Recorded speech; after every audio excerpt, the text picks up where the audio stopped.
राम राम राम हरे हरे, हरे कृष्ण कृष्ण कृष्ण हरे हरे, हरे राम राम राम हरे हरे, हरे कृष्ण कृष्ण कृष्ण हरे हरे, हरे राम राम राम हरे हरे, हरे कृष्ण कृष्ण कृष्ण हरे हरे, हरे राम राम राम हरे हरे, हरे कृष्ण कृष्ण कृष्ण हरे हरे, हरे मासी लागले अमृतपान,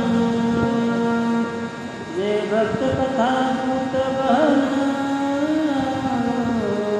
प्राकृत होऊन विकासली, वक्रतुंड महाकाय सूर्यकोटी समप्रभ, निर्विघ्नं कुरु मे देव सर्वकार्यसु सर्वदा. आज हा चालत असलेला भक्तिविजय ग्रंथामधील 11वा अध्याय आहे आणि या 11व्या अध्यायामध्ये आपल्याला भक्त कबीराची कथा ऐकायला मिळणार आहे. कवी सांगतात की तुम्ही आजपर्यंत ज्या काही कथा ऐकल्या आहेत ना, अहो अमृतापेक्षाही गोड आहेत अशा तुम्हाला या कथा ऐकायला मिळालेल्या आहेत. आणि ह्या सुद्धा पुढच्या कथा सुद्धा तुम्हाला त्याच्यापेक्षाही अतिरसाळ असणाऱ्या ह्या कथा तुम्हाला या अध्यायामध्ये ऐकायला मिळणार आहेत. जैसे विप्राच्या घरी पक्वान झाले, ते सकळ यातीचे उपयोगी पडले, की कनकाचे अलंकार केले, सुंदर अंगी शोभावया. जर सांगून आले किंवा जसं एखाद्या ब्राह्मणाच्या घरी काय असावं, जेवण असावं आणि त्या ठिकाणी नाना प्रकारचे लोक त्या ठिकाणी जेवून जावे, असंच हे श्रोत्यांना आहे की बाबा तुम्ही ज्या ठिकाणी या कथेचं श्रवण करत आहात ते श्रवण तुम्ही नित्यनेमानं करावं.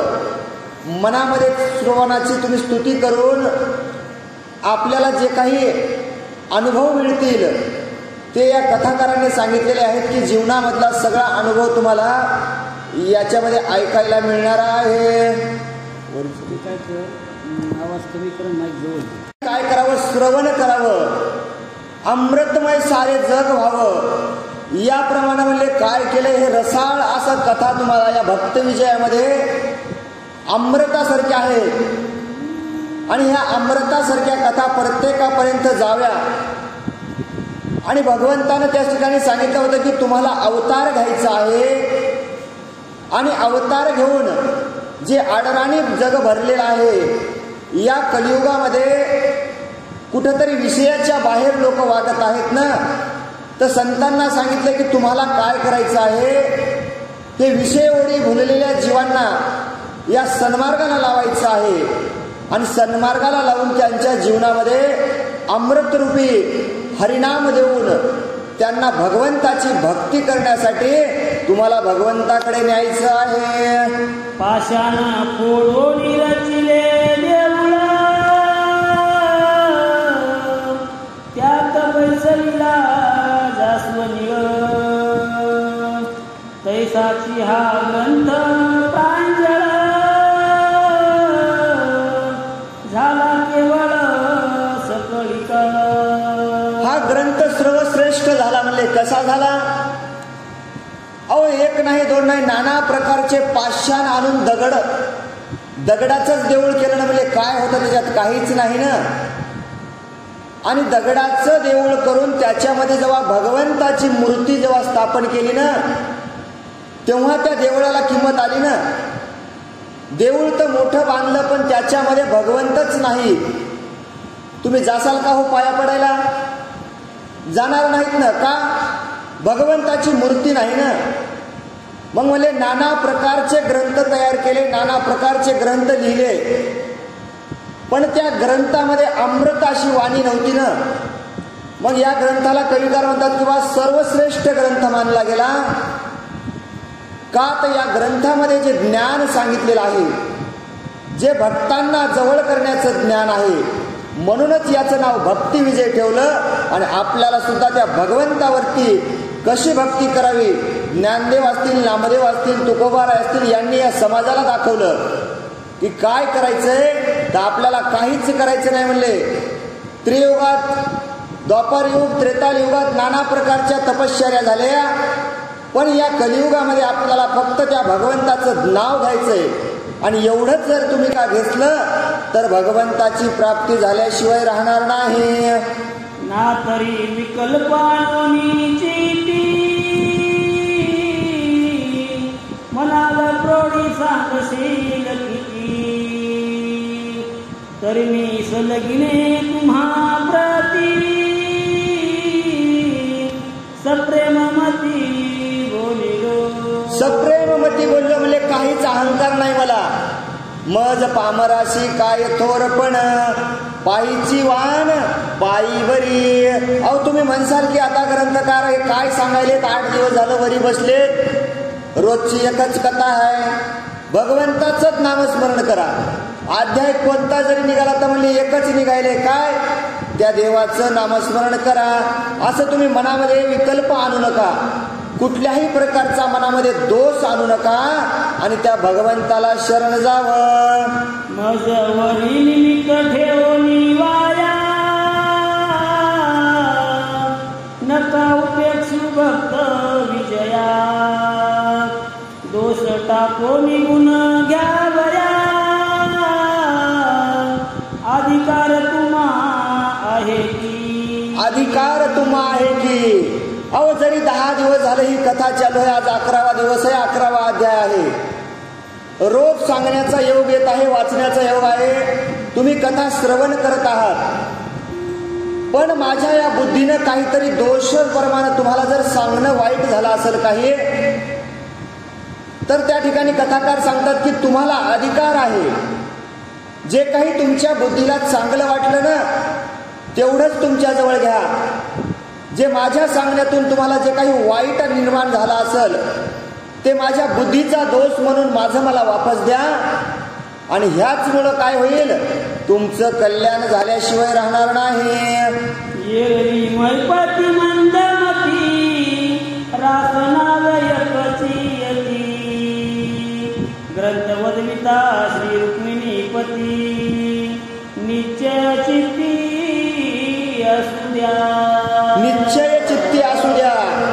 अहो वाचणारानं वाचावं, वाचत असताना भगवंताचं नाव चित्तामध्ये असावं, सांगणारानं सांगावं पण त्या भगवंताचंच नाव चित्तामध्ये असावं, ऐकणारानं सुद्धा ऐकावं म्हणले, पण ऐकत असताना अहो त्या भगवंताचं नाव आपल्या मनामध्ये असावं.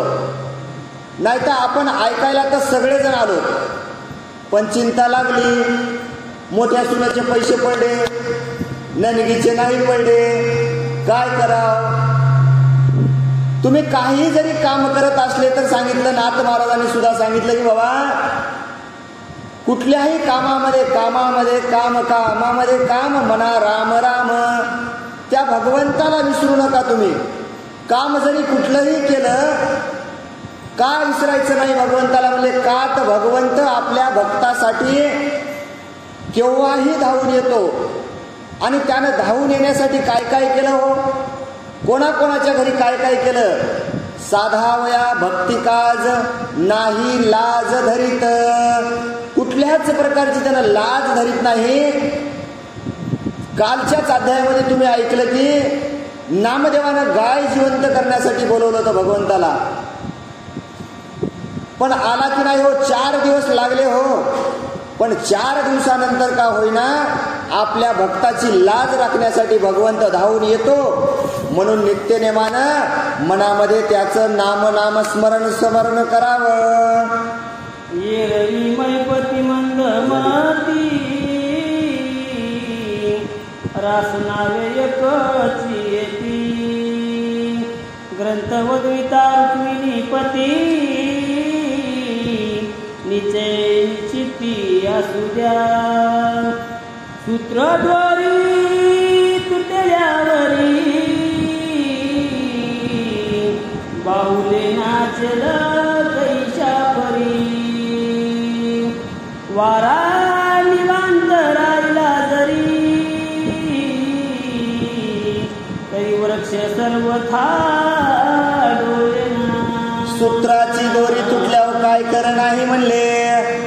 अहो जोपर्यंत या शरीरामध्ये त्या भगवंतानं प्राण दिलेला आहे ना तोपर्यंतच तुम्हाला राम राम राम राम राम म्हणायचंय. आणि कोण दिशी जाईल नाही ना याचा भरवसाच नाही ना या देहाचा. कोणता काळ कसा येणार आहे कोण्या दिशी जायचं आहे हे माहीतच नाही ना.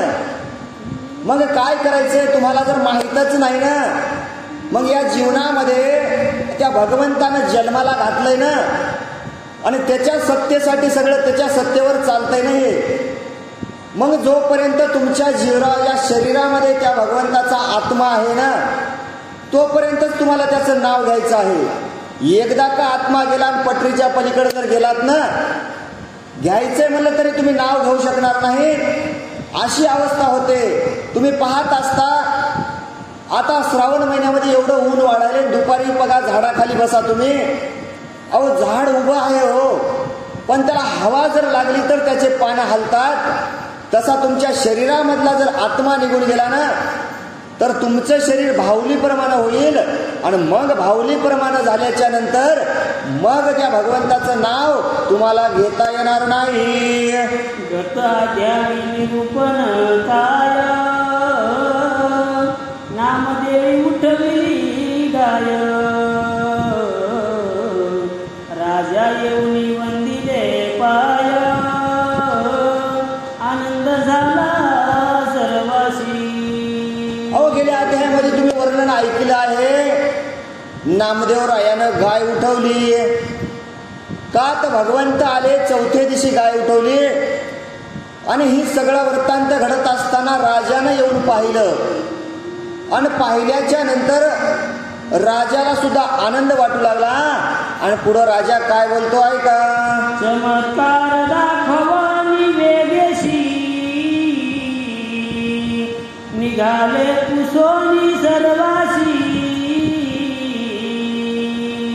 मार्गी चालता दिवानिशी स्मरण मानसी हरीचे. अहो चमत्कार दाखिला नामदेवरायांनी आणि त्या ठिकाणाहून निघू लागले. अहो जरी निघाले भगवंत साक्षात येऊन भेटला होता पण विसरले का हो. त्या भगवंताला विसरलेच नाहीत ना. चालत असताना सुद्धा त्या भगवंताचं नामस्मरण करू लागले.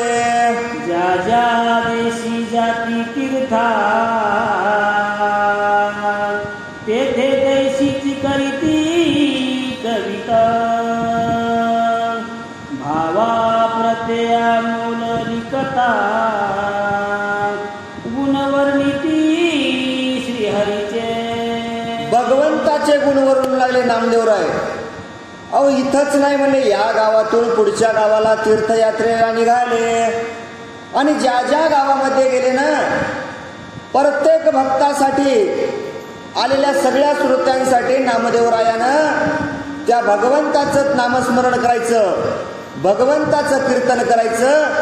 दुजाभाव दाखवलाच नाही. नामदेवराय आणि ज्ञानदेव ज्ञानेश्वर माऊली सोबतच राहायचे आणि हे भक्त आहेत ना या भक्ताच्या मनावरती कुठंतरी या भगवंताचं नाव यावं म्हणून सारखं नामदेवरायांनी उपदेश करायचा. आता तरी जागे व्हा म्हणायचे आणि त्या भगवंताचं नाव घ्या का तर पुढं आयुष्यामध्ये काही खरं नाही. नाना देशीचे तीर्थ बहुत विस्तारे सांगता वाढेल ग्रंथ नामदेवे विलोकोनी त्वरित आनंदवनासी पयाले. आनंदवनासी पयाले. ग्रंथकार म्हणू लागले बाबा नामदेवरायानं काही कमी तीर्थ केले नाहीत आणि मग एका एका एका एका जर तीर्थाचं आपण वर्णन केलं तर आपल्याला दिवाळी येईल आपली काही कथा संपणार नाही. म्हणून म्हणले श्रोते हो, तुम्ही आता काय करा, तुमच्या मनामध्येच विचार करा की नामदेव रायानं काय काय केलं असेल. आणि हा सगळं चालू असताना नामदेव राय आता आनंद वनात येऊन पोहोचले. कोरोनी भागीरथीचे स्नान घेतले विश्वेश्वराचे दर्शन. इतके निकृतार्थ होऊन परम उल्हास मानसी. आणि त्या ठिकाणी आले, भागीरथीचं काय केलं, स्नान केलं हो. आणि स्नान करून जे काही नित्यनेम होता ना, त्या विश्वेश्वराची पूजा अर्चा केली आणि मनामध्ये आनंद वाटू लागला. का तर म्हणले प्रत्येक तीर्थाच्या ठिकाणी मी स्नान करून येत आहे ना, पण या ठिकाणी मला वेगळाच आनंद मिळत आहे. आणि त्या भगवंताचं नाव घेऊ लागले. चातुर्मास राहिले तेथ तो नवल वर्तले अति अद्भुत. कबीराच्या घरी अकस्मात साधू संत पातले. आणि रोज त्या ठिकाणी स्नान करायचं, विश्वेश्वराची पूजा करायची आणि भगवंताचं हरिकीर्तन करायचं. एक नाही, दोन नाही, तीन नाही, म्हणजे 4 महिने राहिले. कुठं, अहो त्या आनंदवनामध्ये भगीरथीच्या ठिकाणी. आणि भगवंताचं नामस्मरण करत असताना एके दिवशी प्रसंग कानावरती आला की याच ठिकाणी भक्त कबीर राहत आहे. आणि या भक्त कबीराच्या घरी कोणीतरी साधू मुनी आलेले आहेत, असा वृत्तांत कानावरती आला. रात्र झाली 2 प्रहार, निद्रित झाले नारी नर. तो अकस्मात वैष्णववीर निज दृष्टी देखिले. अहो 2 प्रहाराची रात्र झालती, म्हणले 11 वाजून गेलते आणि 12 वाजायला आलते. सगळं गाव शांत झालेलं होतं, सगळे निद्रावस्थेमध्ये झोपलेले होते. आणि त्या वेळेस आले कोण, अहो 2 वैष्णववीर आले, म्हणजे वारकरी आले. आणि कोण, भक्त कबीरदासांनी ज्ञान दृष्टीने पाहिले. कबीर कांता दोघे जण उठोनी केले साष्टांग नमन. घर मोडके अति जीर्ण पुढं मोडून गेलासे. अहो काय कबीरांची अवस्था होती हो. आपलं एक झोपडं होतं साधारण, पण मनाचा मोठेपणा होता. आणि त्या भगवंताचं नाव घेऊन आनंदानं त्या झोपडीमध्ये भगवंताच्या नावस्मरण कबीरदास संसार करायचे. धन संपदा नव्हती, पण आनंद मनावरती होता. डोक्यावरती काहीच ओझं नव्हतं. का, घालोनी भार राहिलो निश्चिंती, कशाचीच चिंता नव्हती ना कबीरदासाला. आणि शांत झोपायचे. आणि झोपले की वरी काय, अहो वरी चांदणं दिसायचं ना घरातून. मग असं कबीरदासाचं घर होतं. आणि ह्या घरी कोण आले संध्याकाळी, अहो वैष्णववीर आले ना. म्हणले आल्याबरोबर म्हणले काय, मया घरी बसाय जागा नाही, मी तुम्हाला काही देऊ शकत नाही, इतक्या उशिरा येणं असतंय काय. अहो कुठलीच चिंता केली नाही. दोघही पती पत्नी उठले आणि त्या वैष्णववीरांना नमस्कार करून पुढं काय बोलता काय का, घरी नाही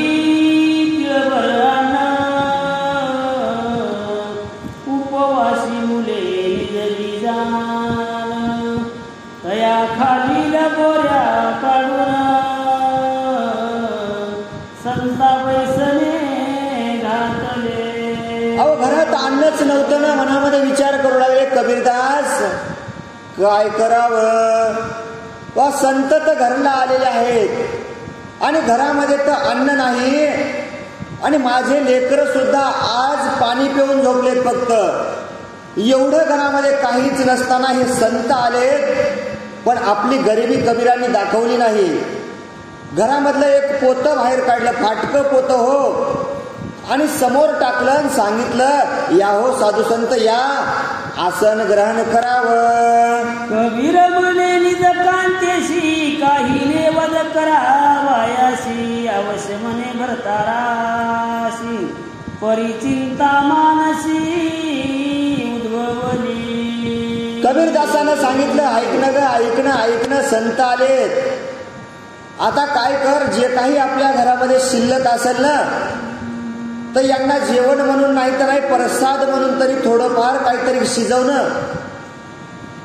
असं ऐकल्याबरोबर कबीरदासाची पत्नी नाही म्हणली नाही हो, घरामध्ये निघून गेली. पण मनामध्ये विचार येऊ लागला, नाही कसं म्हणावं, आणि जर हो म्हणावं तर काय करावं, घरामध्ये तर काहीच नाही.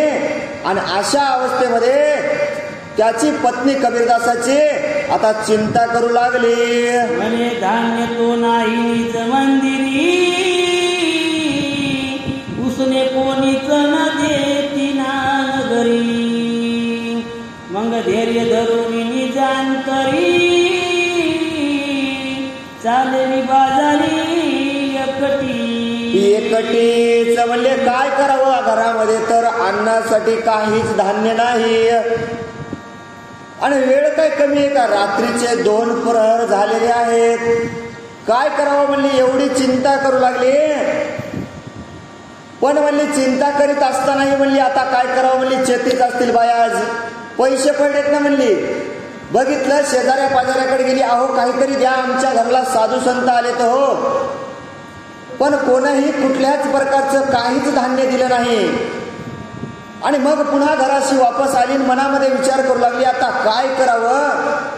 आपले पती तर त्या संतांसोबत बसलेले आहेत, आता त्यांच्याजवळ जाऊन कसं सांगावं की आपल्या घरामध्ये काही नाही.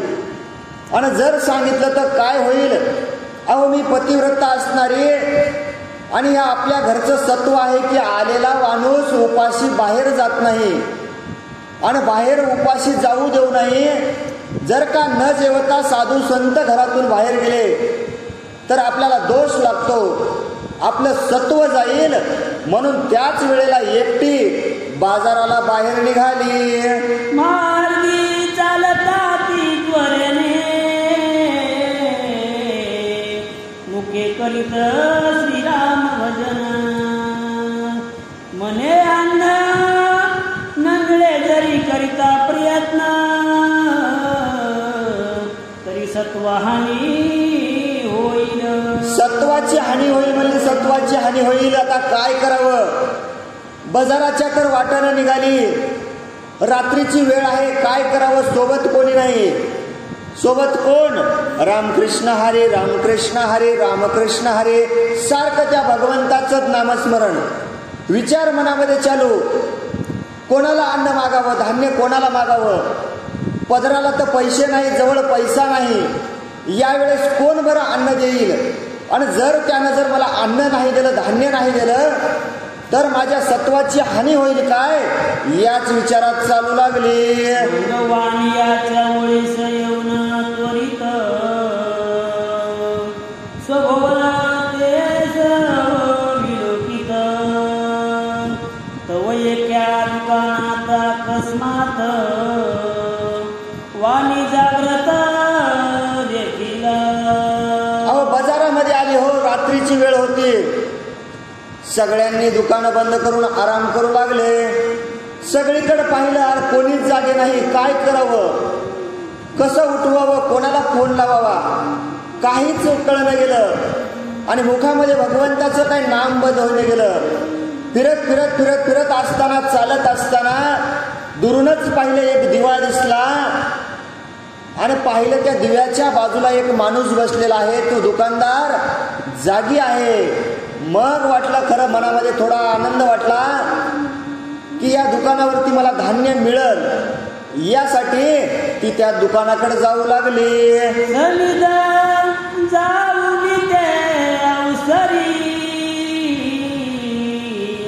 तयासी बोले मधुर उतरी, पाहुणे संतांच्या घरी,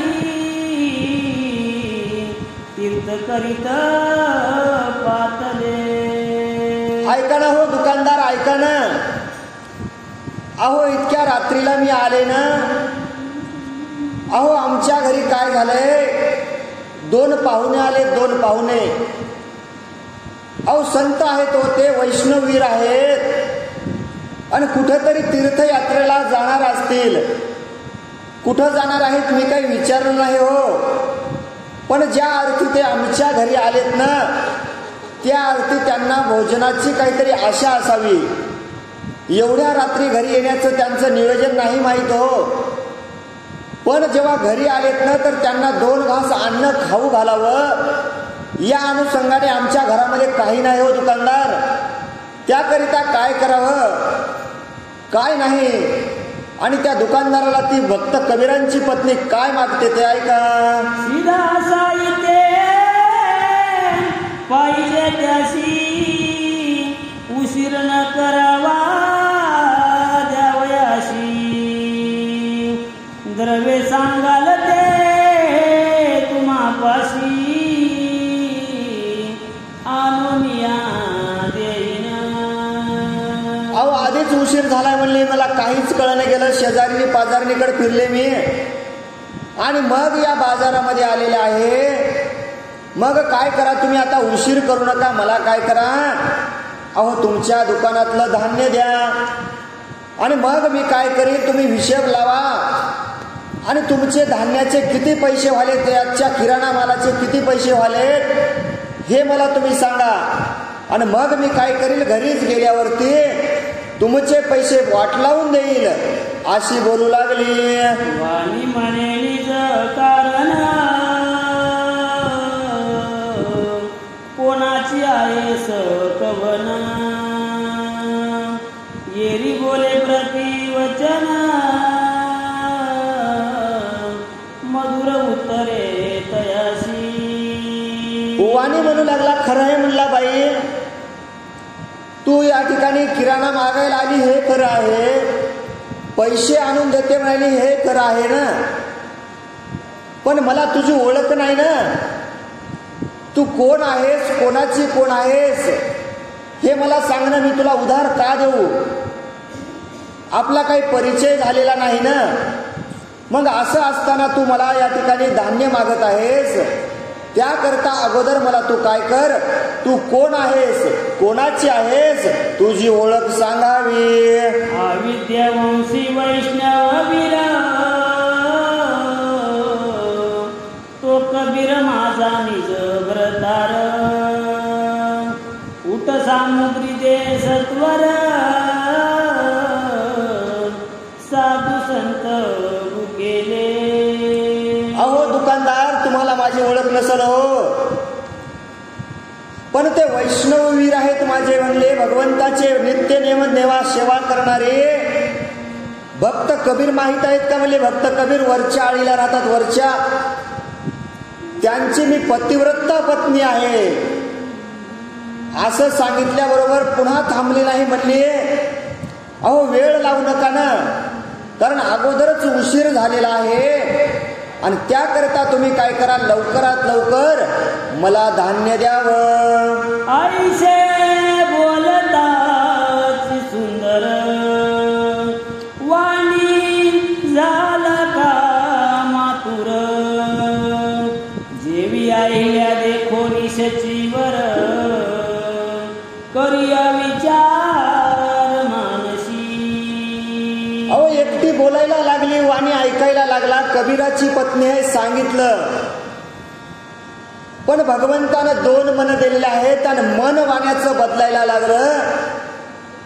म्हणलं ही एवढ्या रात्री आलेली आहे, काय करावं. वाणी वेगळ्या नजरेनं पाहू लागला आणि मग आता तिला काय बोलतो ऐका. ही पार्वती देखो निसुंदर, कामे व्यापिला भस्मासूर. ही विश्वजनी सदसकंदर, पापदृष्टी जेवी पाहे. अहो भस्मासुरानं पाहिलं होतं, कोणाला,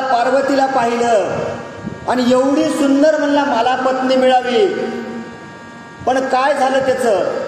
आणि त्याच भस्मासुरासारखा हा वाणी तिच्याकडे त्या दृष्ट नसलेलं पाहू लागला आणि आता तिला काय बोलतो ऐका. ना तरी पांडव जाया द्रौपदी सती तिसी दुर्योधन धरी कुमती तैसा वाणी पापमती कबीर कांतेसी बोलत. अहो द्रौपदीचं वस्त्रहरण करू लागले. पांडव सोबत होते, काय करता आलं हो? काहीच करता आलं नाही. का तर दुर्योधनाचं मन बदललं, दुर्योधनाची नजर बदलली आणि या ठिकाणी द्रौपदीचं वस्त्रहरण होऊ लागलं. सगळेजण पाहत होते पण काहीच म्हणता येत नव्हतं ना. आणि जशी दुर्योधनाची नजर बदलली, मन तिच्या स्त्रीवरती गेलं ना, तसंच मन त्या वाण्याचं कबीरांच्या पत्नीवरती जाऊ लागलं. मने माझे मनोरथ करीशी पूर्ण तरी सामुग्री देईन तुझ कारण. द्रव्यानी वस्त्रभूषण मागशीलचे देईन मी. अरे काही चिंता करू नको म्हणले तू. तुला काय सामग्री पाहिजे ते मी द्यायला तयार आहे. अरे कितीही किराणा माग. का? अहो माणसाला स्त्रीचा लोभ झाला ना, माणूस कुठल्याही स्तरावरती जाऊन जे पाहिजे ते देऊ शकतो. आणि मग त्या वाण्याला स्त्रीचा लोभ झाला आणि सांगू लागला, तू काही जरी मला मागितलंस ना मी द्यायला तयार आहे, पण तुला काय करावं लागल?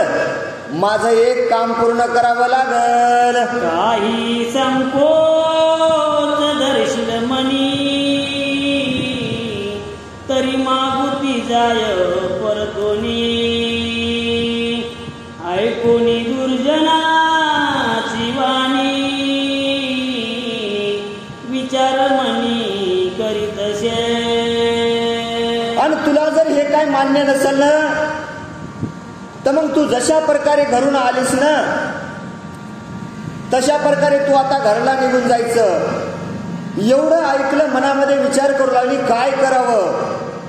जावावर तर सत्वहरण होईल, नाही जावावर तर विघ्न येणार आहे. याच विचारामध्ये कबीरदासांची पत्नी पुढे काय बोलते ऐका. म्हणे नाही म्हणता या कारण तरी आणि कोठे न मिळेच अन्न. संतासी पडता उपोषण सत्वासी हानी होईल. आणि या दुकानाहून जर म्हणले मी पुढे गेले तर सगळं मार्केट फिरून पाहिले, म्हणजे बाजारात फिरून पाहिलं, एकही दुकान नाही.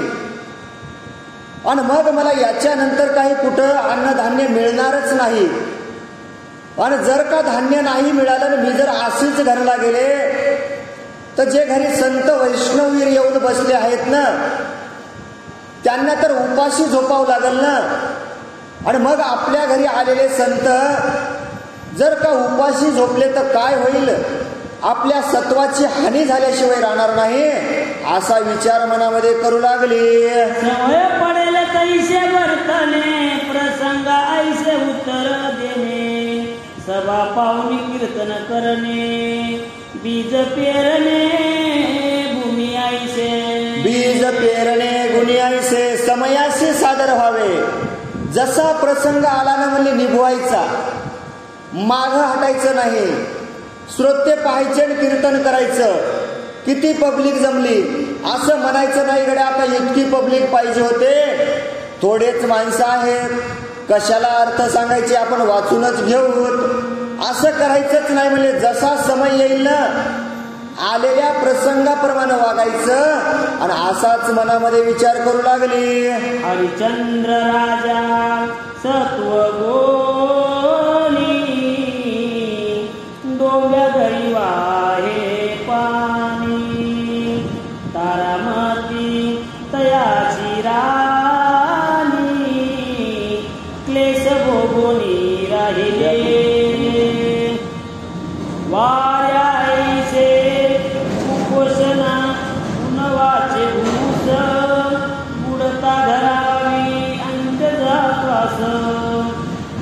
बळीयान कृपणास मागणे लागे याच का. अहो दुष्काळामध्ये याच का अन्न मागायलंय. आणि वाऱ्याप्रमाणे म्हणले एखादा भूस लागला, भूस कसा वाऱ्यानं उडून जातो ना, तशा प्रकारच माझं सत्वहरण होईल ना. आता याचक माझ्या घरी संत आले तर माझ्या घरी दुष्काळ आहे आणि दुष्काळामध्ये अन्न मागायलेत आणि मग हे अन्न कसं द्यावं हाच विचार पतिव्रता स्त्री करू लागली. साधा वया संसार काज आविंदे सेवा करीती द्विज प्रसंगी उदेला कलिराज तो वर्तवी सहज अघटित. अहो संसार काज साधवयासाठी भगवंताची सेवा करू लागली, पतीची सेवा करीत होती हो. आणि म्हणली मग हे जीवन जगत असताना, संसार करत असताना अशा काही संकट जरी आले ना, मग त्या संकटांना तर सामोरं जावंच लागेल ना. आणि मग या संकटाला कसं सामोरं जायचं हाच विचार मनामध्ये करू लागली. स्वधर्म आणि अधर्म जाण शास्त्री बोलिले मनुष्या कारण जेने जोडती श्रीहरीचे चरण तरी अधर्म अवश्य करावा. स्वधर्म आणि अधर्म जाण शास्त्री बोलिले मनुष्या कारण जेने जोडती श्रीहरीचे चरण तरी अधर्म अवश्य करावा. अधर्म अवश्य करावा. अहो जे अधर्म आणि धर्म शास्त्रामध्ये सांगितलं आहे म्हणजे मनुष्यासाठी धर्मही अधर्मही आहे. आणि मग त्या भगवंताचं नामस्मरण आपण करतो, त्या भगवंताच्या जवळ राहतो. आणि मग असं म्हणू नका की मी धर्मासाठीच जगतो, पण आलेला जर प्रसंग निभवायचा जर असेल तुम्हाला तर कुठंतरी अधर्म जरी करावा लागल. कशासाठी? अहो त्या साधू संतांना जेवू घालण्यासाठी. जरी अधर्म करण्याची माझ्यावरती वेळ आली तरी मी त्याला माघार जाणार नाही, त्या साधू संतांना जेवण घालील असा विचार मनामध्ये करू लागली. माता पिता तीर्थदान ज्येष्ठ बंधू त्याची समान कुळगुरु आणि अभ्यांगत जाण आज्ञाप्रमाण याची. अहो जरी का माता पिता आपल्या तीर्थयात्रेला जरी गेले ना म्हणले, गुरुबंधू आहेत ना, माऊलीचे आई वडील गेलते पण ज्ञानदेवानी, सोपान काकानी, मुक्ताबाईंनी अहो निवृत्तीनाथालाच आपले आई वडील गुरु मानलं ना. मग म्हणले आपण कशाची चिंता करायची, काहीच चिंता करायची नाही आता. आणि जे काही पुढे होईल ते प्रसंग पाहून जरी ऐकता भरत मात्र वचन तरी कैसे जोडते श्रीराम चरण प्रल्हादे पित्यास्या भेरून नरहरी प्रसन्न केला की. अहो भक्त प्रल्हादानं म्हणले स्वतःच्या बापालाच ना मारायचं होतं, मग अधर्म होऊ लागला ना, बाप मारायचाय बाप. अरे बापालाच मारण्यासाठी भगवंताचंच नामस्मरण केलं, ये लवकर ये म्हणले. आणि भगवंतानं सुद्धा नरहरी नरसिंह रूपरूपी आला आणि संहार केला. तिथं नाही झाला ना अधर्म म्हणले.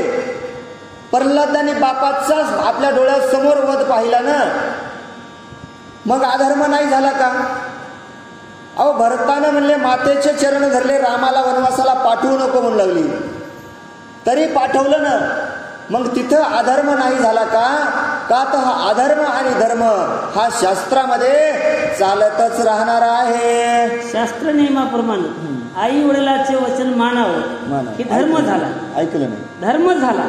पण जर श्रीरामाचं जर कौशेचं कर्म होत असेल, तीर्थ जाण ज्येष्ठ बंधू त्यांची समान कुळगुरु आणि अभ्यांगत जाण आज्ञाप्रमाणे याची. जरी ऐकता भरत मात्र वचन तरी कैसे जोडते श्रीरामचरण प्रल्हाद पित्याशी वेरून नरहरी प्रसन्न केला की. बळीने नाही कोणी शुक्रवचन वामनाशी अर्पिले त्रिपाद दान की गवळणी भरताराशी टाकून जात्या तल्लीन कृष्ण रूपी. ओढोनी प्राणनाथाचे वचन ऋषी पत्न्यानी नेले अन्न जरी धरले असते शास्त्र वचन तरी श्रीहरी चरण अंतरते. अहो जेव्हा भगवंत कृष्ण त्या वनामध्ये राहू लागले आणि त्या वनामध्ये प्रसंग गेल्या वर्षी आलता प्रसंग अध्यायामध्ये की भगवंतानं त्या ऋषी पत्नीला अन्न मागितलं. अन्न मागितल्याच्या नंतर अहो आपल्या पतीचं ऐकायचं असतं ना, पण पतीचं न ऐकता कशासाठी अन्न दिलं तर त्या भगवंताचं आपल्याला दर्शन व्हावं यासाठी त्या ऋषी पत्नींनी अहो अधर्म केला. आपल्या पतीचं वचन नाही ऐकलं आणि त्या भगवंताला अन्न दिलं आणि त्या भगवंताची त्यांना सुद्धा प्राप्ती झाली.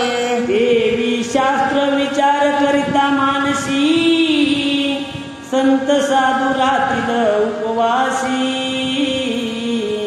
तरी वचन देऊन वाण्यासी निज कार्यासी साधिले. म्हणले सगळं खरं आहे, काय करावं? आपल्या हातून अधर्म तर होऊच नाही ना, आणि शास्त्रामध्ये तर म्हणले अधर्म करायचा नाही. आणि जर का मी या शास्त्राप्रमाणे चालत राहिले तर काय होईल?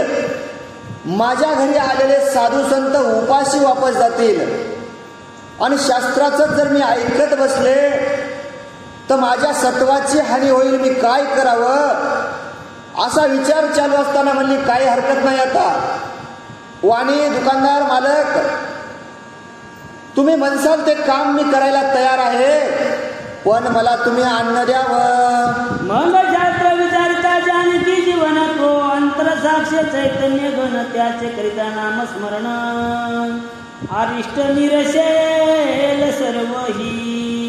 म्हणजे काही हरकत नाही. शास्त्राच्या जरी आपण वेगळं वाचलं वागलो तरी त्या भगवंताचंच नामस्मरण केल्याच्या नंतर निश्चितच आपल्याला प्राप्ती होईल. मग कबीर पती धैर्य धरून वाणीयासी बोले प्रतिवचन आदि सामुग्री दे मज कारण मग मी येईन निश्चयशे. ऐका ना मालक, ऐका ना माझ्या घरी साधू आलेत आणि मग काय करा तुम्ही, अगोदर मला सगळी किराणा सामाईन द्या, सगळं जे काही धनधान्य लागतं ना मला ते वस्तू द्या तुम्ही. या वस्तू मला दिल्याच्या नंतर मग तुमची जी काही मनोकामना आहे ना मग मी पूर्ण करेल. रात्र बहुत लोटलिया जान घरी उपवासी साधू जन उशीर लागता मज कारण निद्रिस्त होतील वैष्णव. अगोदरच उशीर झाला म्हणले उशीर झालाय आणि एवढी रात्र झालेली आहे आणि मला ही सामग्री घेऊन घरी जायचं आहे, पुन्हा स्वयंपाक तयार करायचा आहे आणि मला जर का वेळ लागला तर काय होईल? अहो माझ्या घरी आलेले साधू संत माझी वाट पाहतील आणि वाट पाहून ते निद्रिस्त होतील, अहो झोपे जातील ना. आणि ते जर का उपवासी झोपले तर माझं सत्व जाईल ना. मग याकरता काय करा मालक, तुम्ही लवकर लवकर मला धान्य द्यावं. ऐसे ऐकता वाण्यास चित्तीन वाटेची विश्वास जेवी दुर्योधनाच्या दृष्टीचा सात्विक कोणी दिसेना. ऐका ना मग मानी म्हणू लागला काही हरकत नाही, अहो द्यायला ठीक आहे ना, पण हिचा काय विश्वास आहे म्हणला. विश्वासच नाही ना. आणि विश्वास कोणाला? दुर्योधनाला वाटलाच नाही ना. त्या सभेमध्ये सांगितलं होतं या एवढंही पब्लिक जमलेली आहे, अरे एखादा सात्विक सदाचारी माणूस तू काय कर हुडकून आण. पण दुर्योधनाची नजर अशी होती की त्याची नजरला एकही चांगला माणूस त्या सभेमध्ये त्या गावामध्ये भेटला नाही. मग तशीच वाण्याची नजर या ठिकाणी वाणी म्हणू लागला याचा काय भरोसा. आणि हिला जर आपण धान्य दिलं ही वापस नाही आली तर काय करावं? वाणी विचार करू लागला. आंधळ्यासी आंधळे दिसे जना, तस्करासी चंद्रमा भासे मलिना, रोगी मने हे निष्ठान, कडवट कासया रांधिले. अहो ज्याची जशी बुद्धी आहे ना त्याला ते तसाच दिसणार ना. अहो आंधळ्याला म्हणले सगळं जगच आंधळ दिसू लागलं. त्याला काय म्हणले? आपल्याला जसं आपली नजर आहे ना, आपली नजर जर पापी असेल तर आपल्याला सगळं पापच दिसतं. आणि म्हणले काय एखादा चोर आहे, तस्कर आहे, अहो त्याला ते चंद्र सुद्धा मलिन दिसतं, मलिन. का तर नजर चोराची आहे ना. मग सगळं त्याला तसंच दिसू लागलं. म्हणजे एखाद्याला जर रोग झाला ना, अहो कितीही पंचपक्वानाचं तरी त्याला जेवण दिलं ना तर त्या रोग्याला काय वाटतं? कवळ झालाय. आणि त्याला कुठलंही जरी वस्तू खायला दिली तर तो म्हणतो हे कडूच आहे. अरे कडू नाही रे बाबा, हे पंचपक्वानाचं जेवण आहे. पण तुझी जिभा जी आहे ना, रसाळ वाणी जी आहे ना, जीभ आहे ना, ती मुळात कडू आहे आणि म्हणून तुला हे कडवट लागत आहे. खळासी कैसा प्रेमरस, साधून भेटे निंदकास, ब्राह्मणाचार अंत्यजास, सत्य न भाषे सर्वता. खळ म्हणजे गाढवच न, खळ म्हणजे दुराचारी, दुराचारी. खर म्हणजे गाढव, अधर्मी, राक्षस वृत्तीचे माणूस. आणि राक्षस वृत्तीचे माणूस तुम्ही पाहिले असताल त्यांना प्रेम नसतं हो, कुठल्याच प्रकारची माणसाची दया येत नाही. आपण म्हणतात ना एखाद्या दवाखान्यामध्ये गेलो, काय डॉक्टर राक्षस वृत्तीचा आहे हो, इंजेक्शन दिलं त्यानं जराशी तरी दया नाही केली. अहो एवढे मग याला का दया येत नसेल का? मग अशा माणसाला कशाची दया येईल? येणारच नाही. आणि सदैव तो आपल्या समाजामध्ये वावरत असताना एखादा माणूस सदैव जर निंदाच करीत राहिला ना तर त्याला साधूची भेट का होईल का हो? निंदकाला साधूची भेट होणारच नाही ना. आणि अशाच प्रकारे कोण तो वाणी विचार करू लागला. देवी कबीर कांतेच्या वचनाशी, प्रमाण न माने निश्चयशी, मने भाक देशील जरी मजशी, सत्य मानसी ते वाटे. कसं ऐकावं म्हणलं, तुला काय ऐकावं, काय खरं आहे?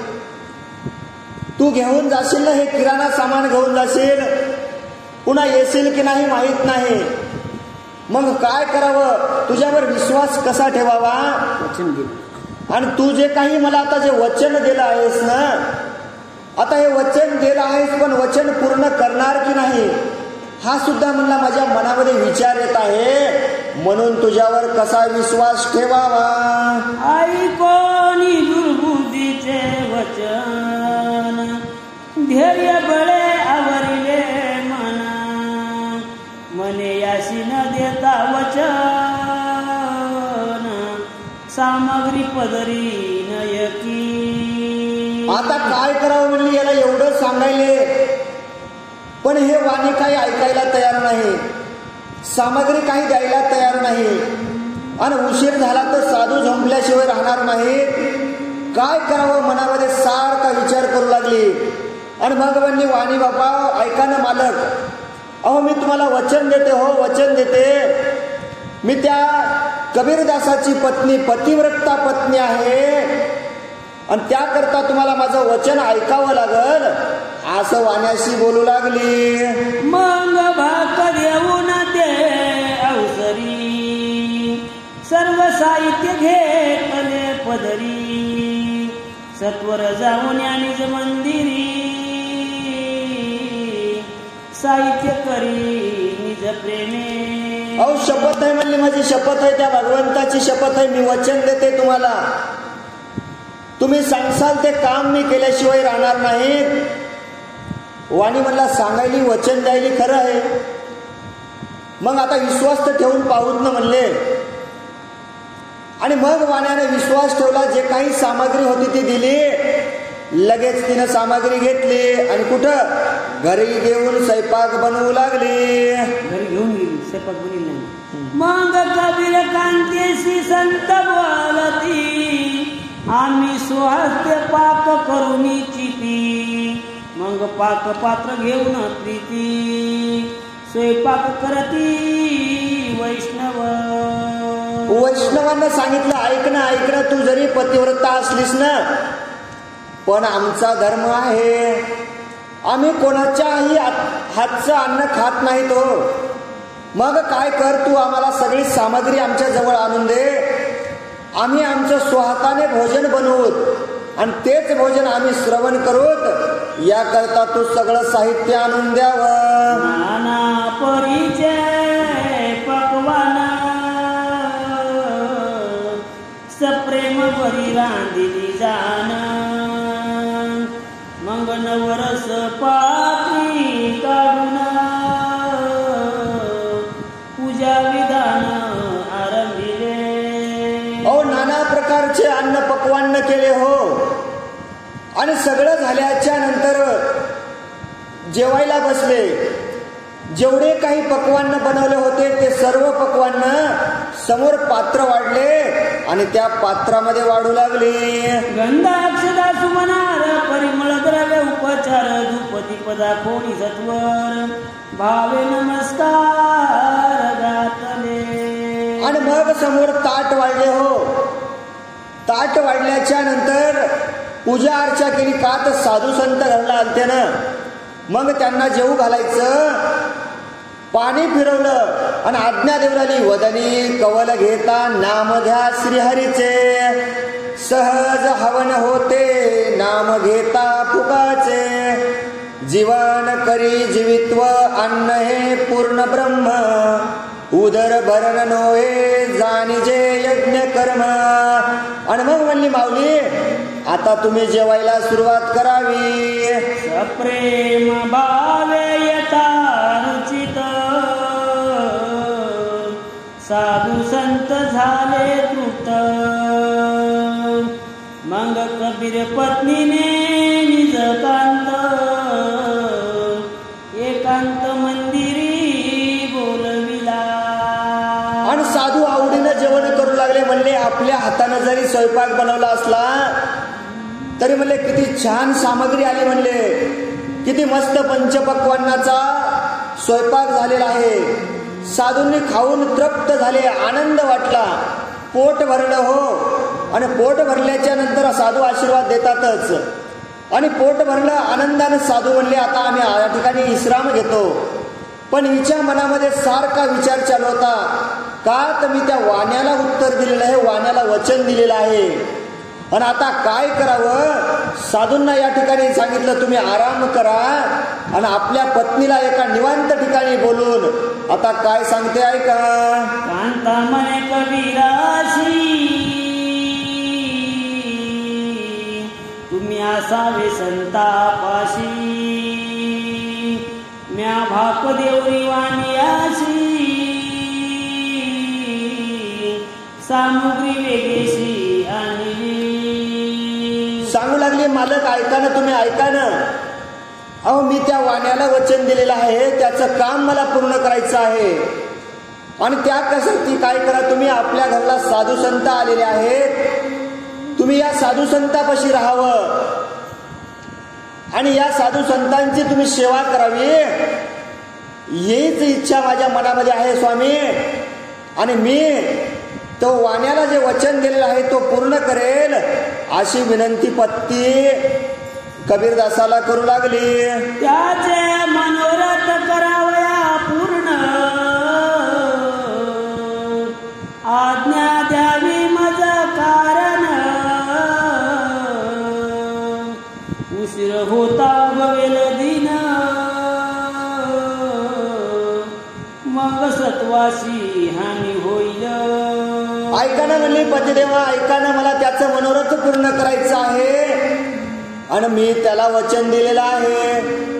अगोदरच 2 प्रहर रात्र उलटून गेलेली आहे आणि आता काही वेळामध्येच हा दिनकर उगवणार आहे. आणि जर का हा दिनकर उगवला मी दिलेलं वचन खोटं होईल आणि मग काय म्हणले आपल्या सत्वाची हानी होईल हो मालक, याकरता तुम्ही मला आज्ञा द्यावी. ऐकोनी मने कबीरा भक्त, मी येतो तुझा सांगत, त्या वाण्याचा उपकार बहुत आमावरी झाला. कबीरदास सुद्धा म्हणले खरंच आहे म्हणले, तू वचन दिलंस तर काही हरकत नाही म्हणले. अहो त्या वाण्यानं आपल्यावरती एवढा उपकार केलेला आहे का, तर त्या वाण्यानं ही सामग्री दिली म्हणून या साधू संतांना आपल्याला जेवू घालता आलं. साधू संतांचा जेवढा ह्या जेवणातून आशीर्वाद लागल ना, त्या आशीर्वादापूर्वक हे काहीच नाही म्हणले. तुला त्या वाण्याची इच्छा पूर्ण करायची असेल ना, तर मी तुला स्वतः घेऊन जातो. आज संतासी मिळाले हेतव त्याचेची होय पुण्य, त्याच्या उपकारा उत्तीर्ण नवे आमचे सर्वता. हे सगळं पुण्य त्याचंच आहे ना म्हणले. अरे मनामध्ये जरी वासना जरी असली तर त्यांनी या संतासाठी अन्न दिलेलं आहे आणि ह्या अन्नाचं पुण्य लागणारच आहे. आणि या उपकारामधून आपल्याला उत्तीर्ण व्हायचे, त्याचे उपकार नाही ठेवायचे. म्हणून कबीरदास म्हणू लागले चल मी सोबत येतो. तुझही उपाय बरा सुचला, संत कारणी देह लाविला. आता स्कंदी घेऊनी तुझला, नेऊन निघालितो त्या ठाई. कबीरदास म्हणू लागले तुला हा उपाय कस काय सुचला बरं. हा देह कुठंतरी या संतांच्या कारणी लावावा, सत्कर्मासाठी हा देह आपला झिजवावा. या कलियुगामध्ये आल्याच्या नंतर कबीरदास म्हणतात की आपण आपला देह सत्कार्यासाठी लावलाच नाही. आपला हा देह जाणार आहे, पण या देहालाच आपण नटवत बसलोत. पण या देहापासून काहीतरी चांगलं कार्य होईल, त्या भगवंताची सेवा होईल असं केलंच नाही म्हणले. हा उपाय तुला कस काय सुचला. आणि मग आता उशीर करू नको, लवकर चल म्हणले आणि खांद्यावरती घेऊन निघाले. महापर्जन्य पडिता मेदिनी, तमे दाटली घोर रजनी. एकले जाता तुझ लागोनी, भय निजमनी वाटेल. ती म्हणले मी जाते ना एकटी स्वामी. नाही ना म्हणले जमणार नाही. अगं बाहेर बघ ना किती जोराचा पाऊस चालू आहे, इजांचा कडकडाट होत आहे, 2 प्रहार रात्र होऊन गेलेली आहे. आणि अशा अवस्थेमध्ये जर तू काय एकटी जाशील ना, अगं भेशील ना, वाटत काहीतरी विपरीत होईल ना, याकरिता मी सोबत येतो. ऐसे मनोनी ते अवसरी, कांतेशी बैसविले स्कंदावरी. कबीर जावया बाजारी, चाले झडकरी लगबगे. आणि ऐक म्हणले काही हरकत नाही, मी नेतो तुला. उचलून बायकोला खांद्यावरती घेतलं आणि कुठं, अहो त्या बाजाराकडे लगबगीनं पावसामध्ये चालू लागले. मार्गी चालता दोघे जण, सप्रेम करती श्रीराम भजन. मनती धन्य आजचा सुदिन, वैष्णव घरास पातले. धन्याज दीन संत दर्शनाचा, अनंत जन्मीचा सीन गेला. म्हणले काय झालं, आपलं किती आज धन्यवान आहोत. आज आपल्या घरी संतांचं दर्शन झालं. साधू संत येती घरा तोची खरा दिवाळी दसरा. म्हणले आज आपल्या घरी दिवाळी दसरा झाल्यासारखं वाटू लागलं. पंचपक्वान्नाचं आपल्या घरी आज जेवण झालं. आणि हाच भगवंताचं नामस्मरण करत दोघ जण बाजाराच्या दिशेने चालू लागले. आईश बोलता एकमेकाशी, सत्वर आली दुकानापाशी. कबीर म्हणे निज कांतेशी, जातो घराशी मी आता. आणि भगवंताचं नामस्मरण करीत करीत करीत करीत 2 किलोमीटर असलेलं दुकान केव्हा आलं कळालं नाही हो. पोहोचल्याबरोबर कबीरदासांनी सांगितलं, ऐक ना म्हणले, जी काही मनोकामना असेल त्याची पूर्ण कर, मी आपल्या घरला निघून जातो. घरी असती साधू संत, उठून जातील अकस्मात.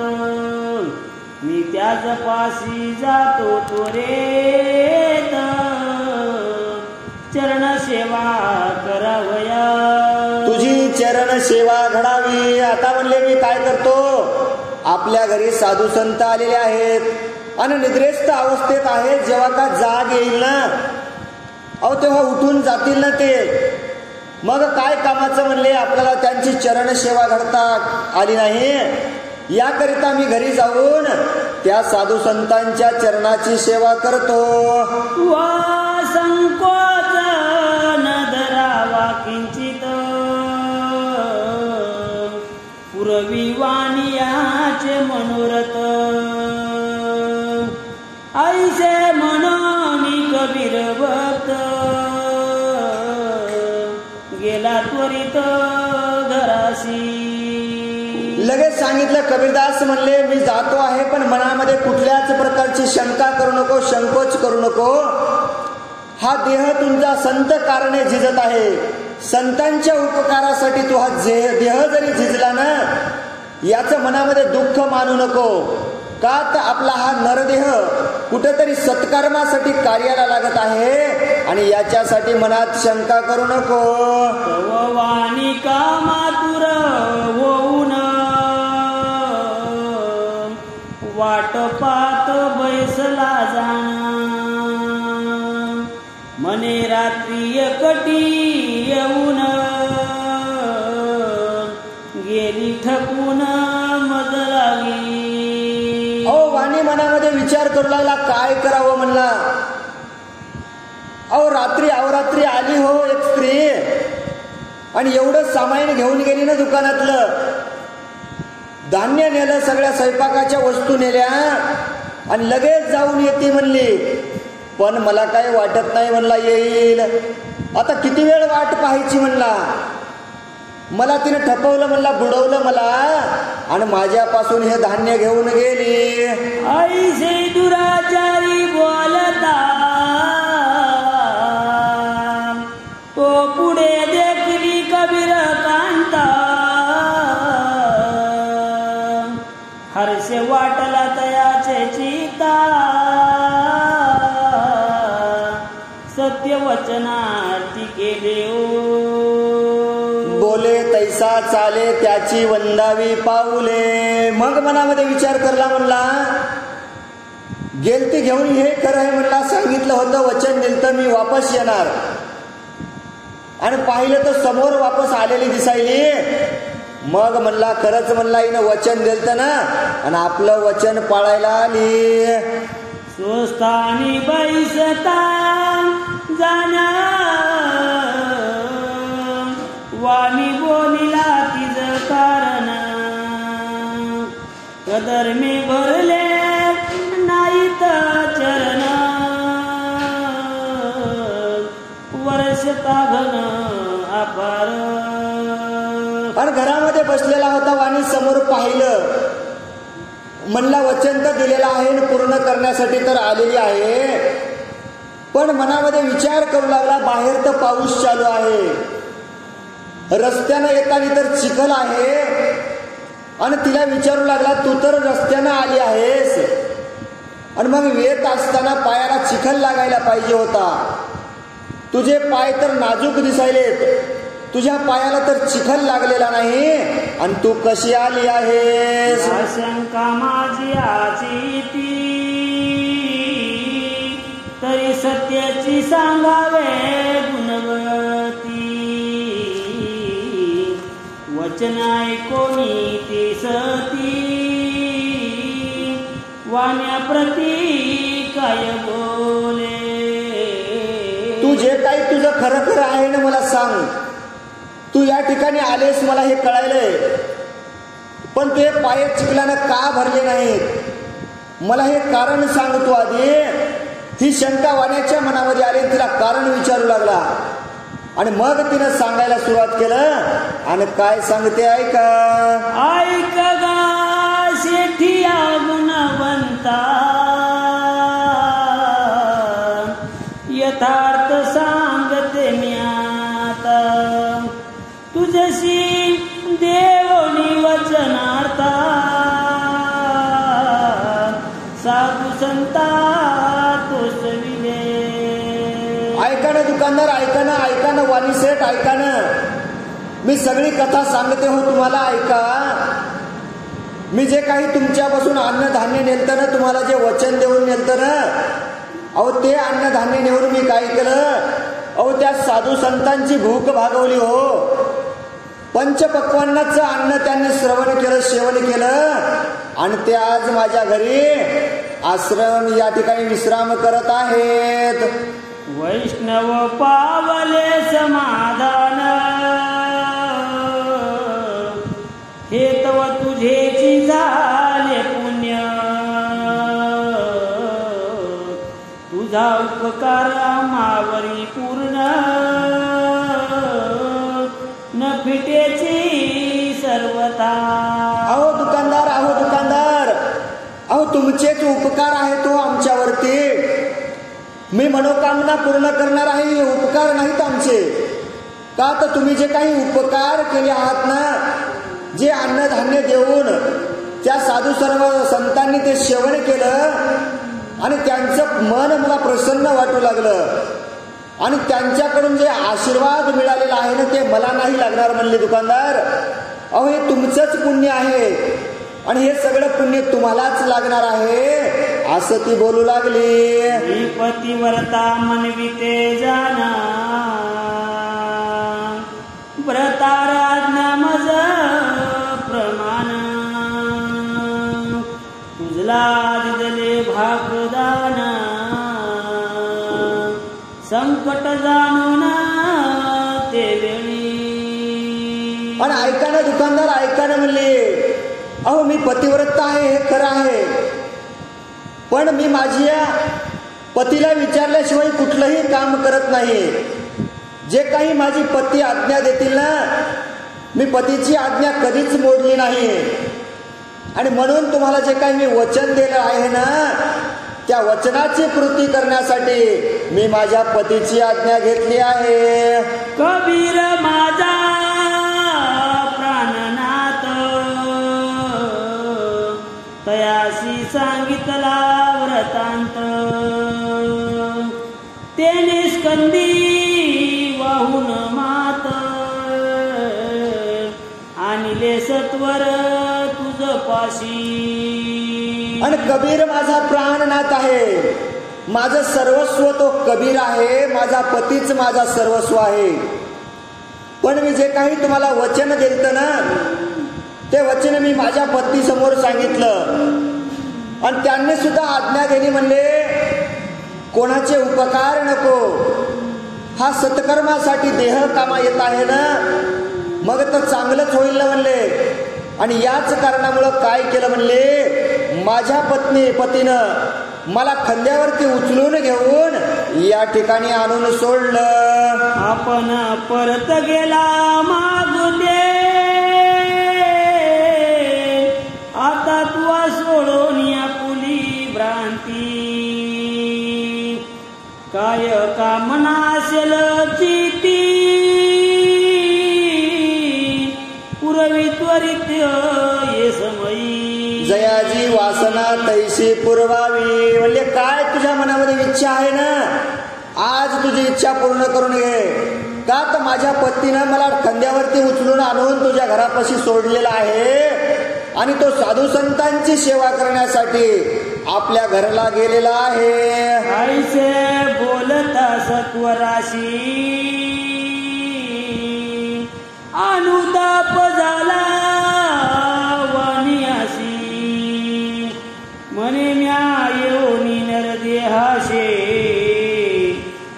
सार्थक काहीच न केले. अहो ती सांगू लागली तुम्हाला काय इच्छा असेल ते करा. वाण्याच्या मनामध्ये विचार आला, काय झाला असेल, अरे या नरदेहामध्ये मी जन्माला येऊन माझ्या जीवनाचं स्वार्थ का केलं नसेल, काय हिच्या मनातली अडचण शंका. अहो कुठला संकोच केला नाही, पतीनं सुद्धा संकोच केला नाही. आणि मला तर हा नरदेह मिळालेला आहे, आणि मग ह्या नरदेहाचं मी सार्थक का बरं केलं नसेल, हाच विचार वाणी करू लागला. 84 लक्ष हिंडोनी पाही अवचितालो मनुष्य देई. येथेही चारण करुणी काही विषयावरी लंपट झालो. 84 लक्षाचा वेढा घालून इथं आलेला आहे म्हणले या मनुष्य देहामध्ये. आणि मग 84 लक्षाचा वेढा घालून सुद्धा या मनुष्य देहामध्ये आल्यानंतर नर जन्मामध्ये नरा करून घे सार्थक या जन्माचे. अहो मग या जीवनामध्ये जन्माला आल्यावर तरी मी माझ्या जन्माचं सार्थक करून घ्यावं ना, पण नाही ना. या कलियुगामध्ये आपण जन्म झाला, नरदेहाला आपण विसरलो. अहो जनावरांच्या पलीकडे आपण वागायला लागलो.